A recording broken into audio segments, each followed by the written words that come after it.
Mommy do sweater.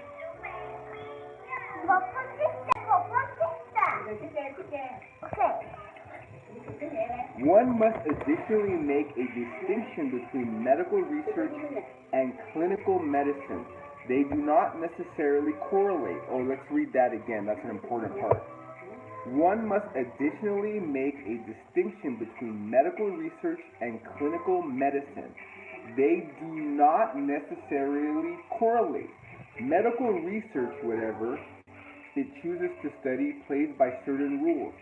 Clinical medicine, on the other hand, tends to be less objective and often follows diagnostic and therapeutic trends despite the lack of evidence to support their validity. Though physicians should lead the way to enlightenment by the exercise of good judgment and objectivity, they are frequently victims of the same prejudice held by laymen about things psychological and are equally uneducated about them. The degree of their psychological naivety, including their inadequate knowledge of their own psyche, is astonishing and more than a little scary. The consequences of this medical failure has been catastrophic. It has spawned the major epidemics described earlier and fostered numerous minor epidemics that once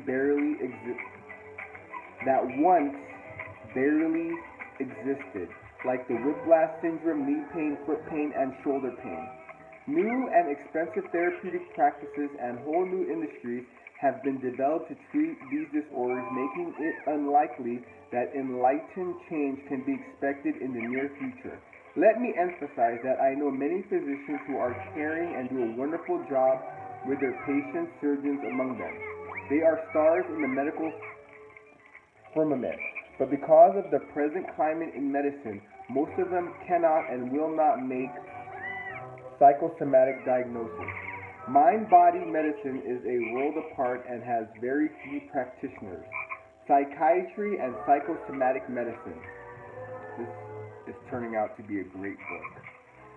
Psychiatry and psychosomatic medicine. As pointed out earlier, official psychiatry has not recognized psychosomatic medicine for years.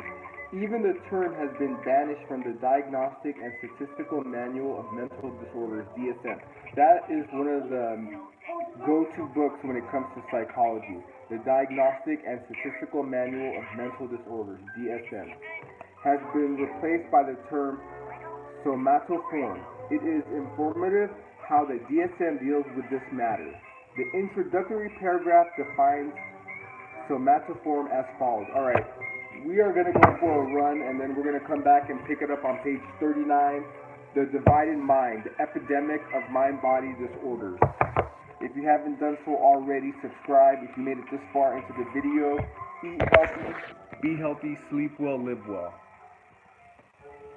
Alright guys, eat healthy, be healthy, sleep well, live well. Remember, I'm a dude that benched 400 pounds. I've done the Ironman. I've done the 10K in a sub 40 minutes. I can play the Moonlight Sonata. I've done all kinds of stuff. So right now I'm reading The Divided Mind. I'm going to go out for a run.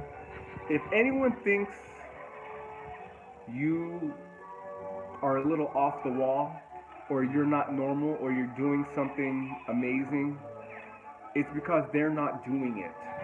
Remember that. Remember, when you go against the grain and you're not doing